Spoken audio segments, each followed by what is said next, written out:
Hi friend, welcome to R academy. তো যে সমস্ত ক্যান্ডিডেট তোমরা ডাব্লিউবি কনস্টেবল, কেপি কনস্টেবলের জন্য প্রিপারেশন নিচ্ছ, তাদের জন্য মোস্ট ইম্পর্টেন্ট তোমাদের জিকে থেকে প্রশ্ন নিয়ে আসা হয়েছে।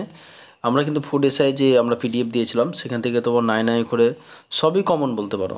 ঠিক আছে, 50টার মধ্যে তোমার মোটামুটি ধরো 40+ কিন্তু কমন আছে জিকে থেকে। ঠিক আছে, সেরকম উদ্দেশ্য নিয়ে আমরা কিন্তু আবার নতুন ক্লাস শুরু করেছি।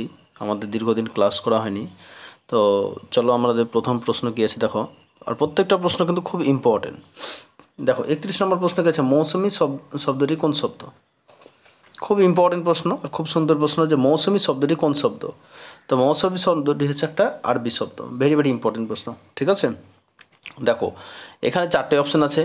তোমরা যদি কনফিউজ হয়ে যাও যে কোনটা হবে, পড়েছে কিন্তু বুঝতে পারছো না, তো যে অপশানটা ফার্স্ট মনে আসবে সেই অপশানটাই তোমার সঠিক উত্তর হবে, এটা কিন্তু মনে রাখবে। ঠিক আছে, তারপরে দেখো নিম্নোক্ত কোন ভিটামিনের অভাবে ফিনোডোমা বা টোড স্কিন রোগ হয়ে থাকে?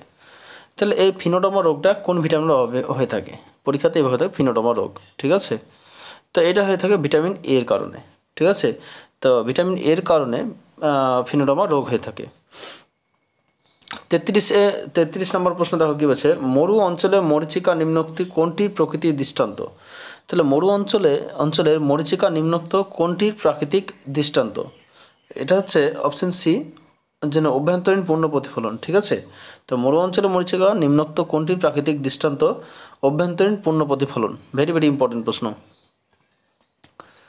তো তারপর নেক্সট প্রশ্ন 34 নম্বর, ভারতের কোন প্রধানমন্ত্রী সচিবালয়ের নাম পরিবর্তন করে প্রধানমন্ত্রী দপ্তর নামকরণ করেন?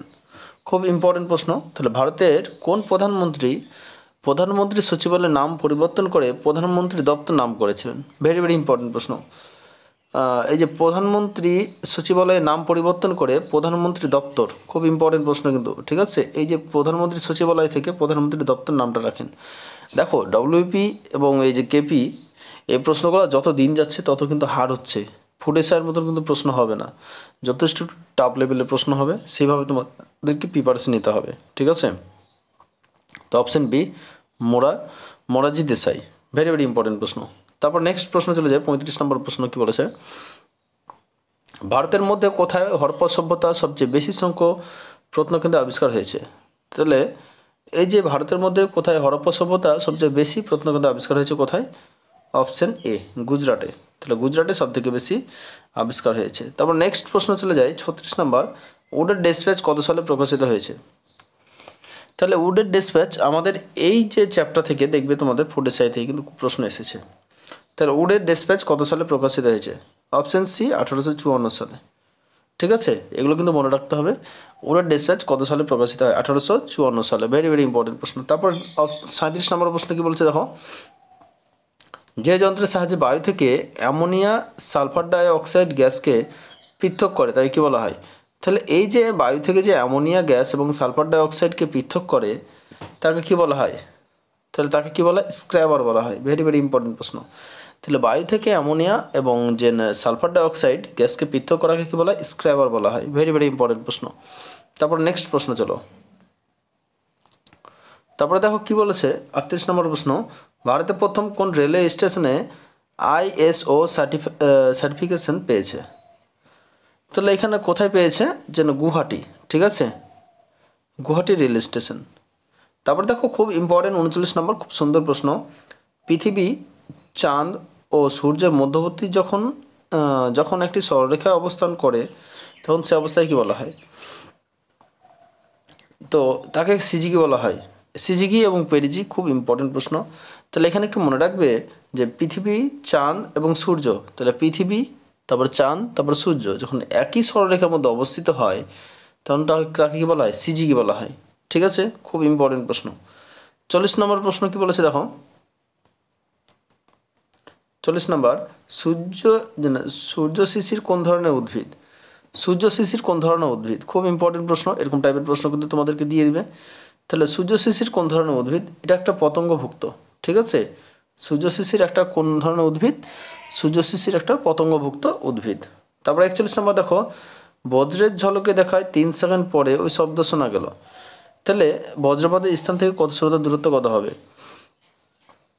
তাহলে বজ্রের ঝলক যখন বৃষ্টি হয় তখন তোমাদের মেঘ ডাকে।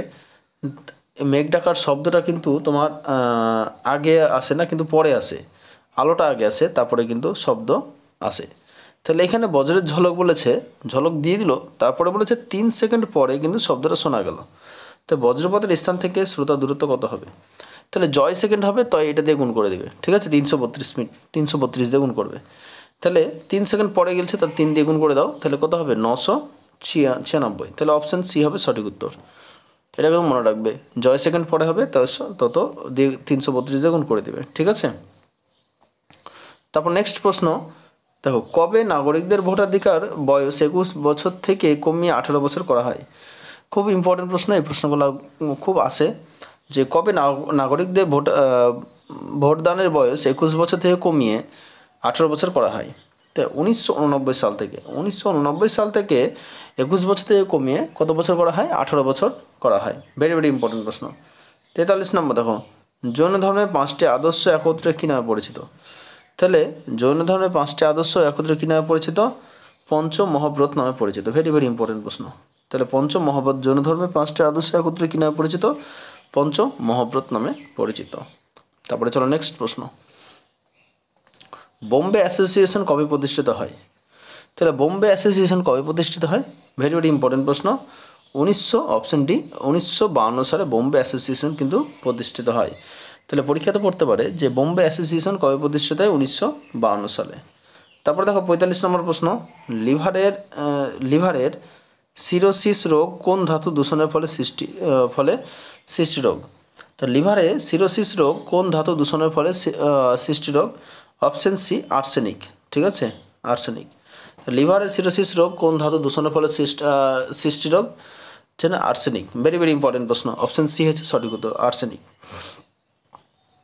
46 নম্বর দেখো, কে পবন হংস লিমিটেডের যিনি সিএমডি হিসেবে নিযুক্ত হলেন? এটা তোমাদের কারেন্ট অ্যাফেয়ার, এটা বাদ দিয়ে দাও। 47 নম্বর দেখো, নিম্নোক্ত কোনটি সবচেয়ে উন্নত মানের কয়লা? তাহলে এই কয়লা থেকে কিন্তু তোমাদের ফুড এসআইতে কিন্তু প্রশ্ন ছিল। তো নিম্নোক্ত কোনটি সবচেয়ে উন্নত মানের কয়লা? সব থেকে উন্নত মানের কয়লা হচ্ছে অ্যান্থ্রাসাইট। আর সব থেকে নিম্নমানের কয়লা কোনটি? তোমরা সব কমেন্টে লিখবে, ঠিক আছে? এটা কার্বনের পরিমাণ থেকে 85 থেকে 95 বা 90 95, বিভিন্ন বই বিভিন্ন দেওয়া থাকে। তাহলে এখানে নিম্নত কোনটি সবচেয়ে উন্নত মানের কয়লা? অ্যান্থ্রাসাইট হচ্ছে সব থেকে উন্নত মানের কয়লা, ঠিক আছে? তারপরে চলো নেক্সট প্রশ্ন, বামনিলয় ও মধ্য ধমনীর সংযোগস্থলে যে কোন রোগটি দেখা যায়? তো বামনিলয় ও মধ্য ধমনীর সংযোগস্থলে কোন কপটিকা দেখা যায়? অপশন বি অর্ধচন্দ্রাকার কপটিকা দেখা যায়। তো বামনিলয় ও মধ্য ধমনীর সংযোগস্থলে কোন কপটি থাকে? অর্ধচন্দ্রাকার কপটিকা থাকে, ঠিক আছে? ভেরি ভেরি ইম্পর্টেন্ট প্রশ্ন। 49 নম্বর প্রশ্ন দেখো, জলের অসমসত্ব মিশ্রণ বলা হয় কাকে? প্রলম্বনকে বলা হয়। তাহলে জলের অসমসত্ব মিশ্রণকে কী বলা হয়? প্রলম্বন বলা হয়। ভেরি ভেরি ইম্পর্টেন্ট প্রশ্ন। তারপরে 50 নম্বর প্রশ্ন কি বলেছে দেখো, নাগরিকদের মৌলিক অধিকার রক্ষার ক্ষেত্রে হাইকোর্টে কত প্রকারের লেখা জারি করতে পারে? ঠিক আছে, তা নাগরিকদের মৌলিক অধিকার রক্ষার ক্ষেত্রে হাইকোর্ট কত প্রকার লেখা জারি করতে পারে? যে এই মৌলিক অধিকার রক্ষা করার কথা বলেছে, তাহলে এই যে হাইকোর্ট কত প্রকার লেখা জারি করতে পারে? ভেরি ভেরি ইম্পর্টেন্ট প্রশ্ন, 5 প্রকার লেখা জারি করতে পারে। এটা কত নম্বর ধারায় আছে? 226 নম্বর ধারায় তো লেখাও আছে, দেখছো? ঠিক আছে, তারপর নেক্সট প্রশ্ন কি বলেছে দেখো, তবে দেখো, ন্যাচারালস হিস্টেরিয়া গ্রন্থটি রচয়িতা কে? Option A পিল্লি। তারপরে দেখো খুব ইম্পর্টেন্ট, মন্টেগু চেমসফোর্ড শাসন আইন কবে চালু হয়? এই যে মন্টেগু চেমসফোর্ড শাসন আইন কত সালে চালু হয়? মন্টেগু চেমসফোর্ড আইন 1916 সালে। ঠিক আছে, মন্টেগু চেমসফোর্ড শাসন আইন কবে চালু হয়? 1916 সালে। খুব ইম্পর্টেন্ট প্রশ্ন। তারপরে দেখো নেক্সট প্রশ্ন, শব্দের তীব্রতা পরিমাপ কোন এককে পরিমাপ করা যায়? শব্দের তীব্রতা কোন এককে পরিমাপ করা যায়? Very very important, option B ডেসিবেলের সাহায্যে কিন্তু শব্দের তীব্রতা পরিমাপ করা যায়। ঠিক আছে, তারপর নেক্সট প্রশ্ন দেখো কোন তারিখকে শরৎকালীন বিষুব বলা হয়? 23শে সেপ্টেম্বরকে কিন্তু শরৎকালীন বিষুব বলা হয়। তাহলে কোন তারিখকে শরৎকালীন বিষুব বলা হয়? 23শে সেপ্টেম্বর। তারপরে দেখো নেক্সট প্রশ্ন 56 নম্বর প্রশ্ন, ফুসফুসের বাইরে ব্রক্কাস দুটি ব্রোকাস দুটি মিলিত হয়ে কি গঠন করে?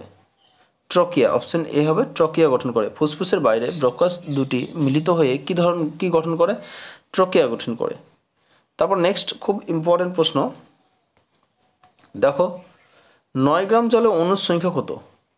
তো 9 গ্রাম জলে অণুর সংখ্যা হচ্ছে 3.01 ইন্টু 10⁻23 সংখ্যা অণু।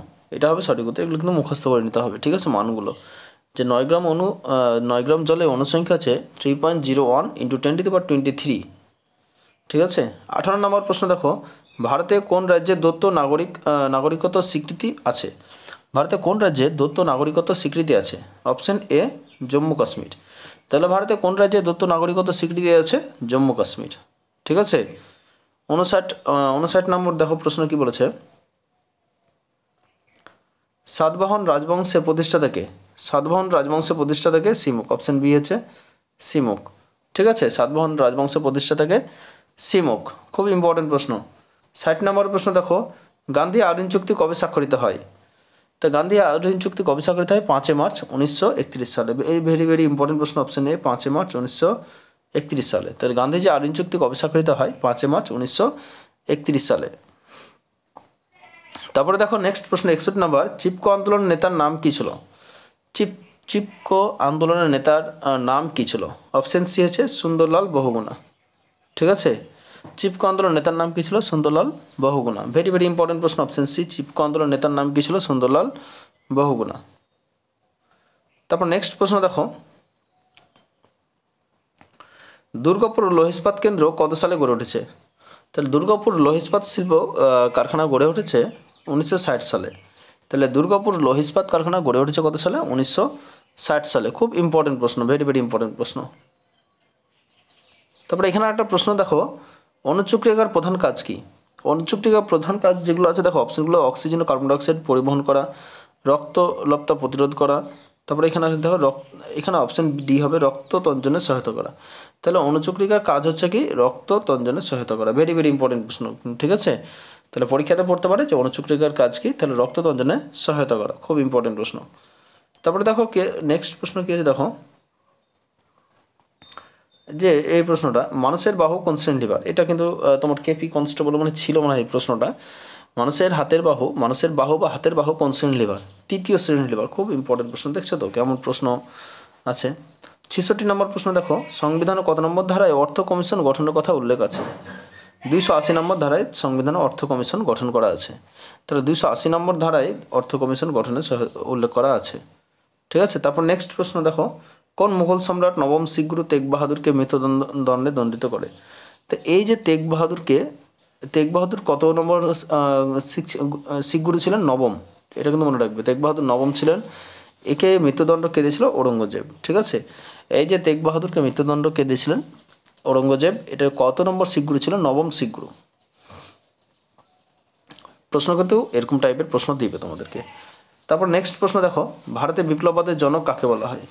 ভারতে বিপ্লববাদের জনক কাকে বলা হয়? বাসুদেব বলবন্ত ফাদকে বলা হয়, সবাই তোমরা জানো। তারপর নেক্সট দেখো, বাইসিনোসিস রোগের কারণ কি?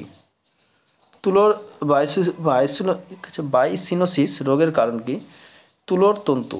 এই রোগের কারণ হচ্ছে তুলোর তন্তুর জন্য এই রোগ হয়ে থাকে।